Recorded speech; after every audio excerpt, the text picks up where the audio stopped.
सिर्फ इसलिए कि सहपाठी ने छतरी को छू लिया, लड़की ने बदला लेने की भावना पैदा कर ली और पारंपरिक गुप्त कला से सबक सिखाने का निर्णय लिया। उसने पैर के तलवे पर सहपाठी का नाम लिखा और रगड़ते हुए मंत्र पढ़ने लगी। और इस समय सहपाठी लड़की अपने प्रेमी के साथ खुशी खुशी तस्वीरें खींच रही थी। जैसे ही छोटी मैंने गुस्से में पैर को जमीन पर पटका, लड़की को अचानक सिर में भयंकर दर्द महसूस हुआ। हम तमिलनाडु में देख रहे हैं, वहाँ पर वो बहुत डर रहा है। लड़की को ऐसा लगा कि आवाजें बढ़ गई। उसने दर्द से अपने कानों को ढक लिया ताकि प्रभाव को कम कर सके। इसी समय उसने अचानक अपने पास कुछ भूतों को देखा, जिससे वह इतनी डर गई कि अपने कानों को ढकना भूल गई। तेज आवाज ने तुरंत उसके कान के पर्दे को फाड़ दिया। लड़की के कान से खून बहने लगा और वह जमीन पर गिर पड़ी। ये सब करने के बाद श्याओमई ने एक सुंदर मेकअप किया और अपने बॉयफ्रेंड के साथ डेट पर चली गई। लेकिन जब दोनों कुछ करने की तैयारी कर रहे थे तो लड़के ने हैरानी से देखा कि श्याओमई के पैर पर उसकी बहन का नाम लिखा हुआ है। उसे तुरंत कुछ गड़बड़ का एहसास हुआ और उसने श्याओमई से पूछा कि उसने अपनी बहन का नाम पैर पर क्यों लिखा है। मुझे सुनाओ।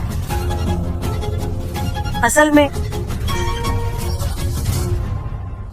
कल अबेई की बहन को पता चला कि उसके भाई ने नई गर्लफ्रेंड ढूंढ ली है, इसलिए उसने आगे बढ़कर अभिवादन किया। लेकिन बात नहीं बनी। कुछ ही बातों के बाद लड़की को यह नई भाभी पसंद नहीं आई, इसलिए उसने श्याओमई की छतरी को चुनौतीपूर्ण तरीके से छू लिया और चली गई। लेकिन उसे यह नहीं पता था कि यह भविष्य की भाभी चुपके से उस पर कोई गुप्त कला का इस्तेमाल करेगी। बॉयफ्रेंड के सवालों का सामना करते हुए श्याओमई कुछ समझाने ही वाली थी कि तभी अबेई के फोन की घंटी बज उठी। फोन के दूसरी तरफ से उसकी बहन की दर्दनाक चीख सुनाई दी। अबेई के पास श्याओमई की बात सुनने का समय नहीं था और वह जल्दी से श्याओमई के घर से निकल गया। और इस समय श्याओमई को भी अपने किए पर पछतावा होने लगा। छोटी ननद की मौत से कोई फर्क नहीं पड़ता, लेकिन अगर इस वजह से प्यार खो जाए तो यह बहुत बड़ी हानि होगी। इसलिए उसने अपनी छोटी ननद से माफी मांगने के लिए फोन निकाला, लेकिन अनजाने में उसने टिकटॉक खोल लिया और संयोग से छोटी ननद की लाइव स्ट्रीमिंग देख ली। छोटी ननद घबराई हुई चारों ओर देख रही थी, जैसे उसके आसपास कुछ डरावनी चीज हो। श्याओमई जानती थी कि उसे तुरंत श्राप को समाप्त करना हो, इसलिए उसने मेकअप रिमूवर निकाला और अपने पैर पर लिखे शब्दों को मिटाने की कोशिश की। हालांकि चाहे उसने कितनी भी जोर लगाया, वह शब्द वैसे के वैसे ही बने रहे। उसी समय लाइव स्ट्रीम के उस तरफ से छोटी ननद की एक दर्दनाक चीख सुनाई थी और उसने अपनी दोनों कानों को जबरदस्ती खींचकर निकाल दिया। इसके तुरंत बाद वह पागल की तरह दरवाजे के हैंडल पर बिजली की तार लपेटने लगी और दूसरी तरफ अपने गले में डालकर कैमरे के सामने खुद को गला घोंटकर मार डाला। जब भाई वहां पहुंचा तो उसने पाया कि लड़की की सांस पहले ही रुक चुकी थी।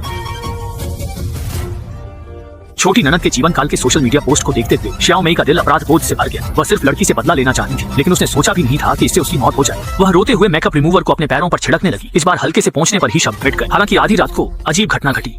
जब श्याओमई गहरी नींद में थी, उसके पैरों के नीचे के शब्द फिर से दिखाई देने लगे।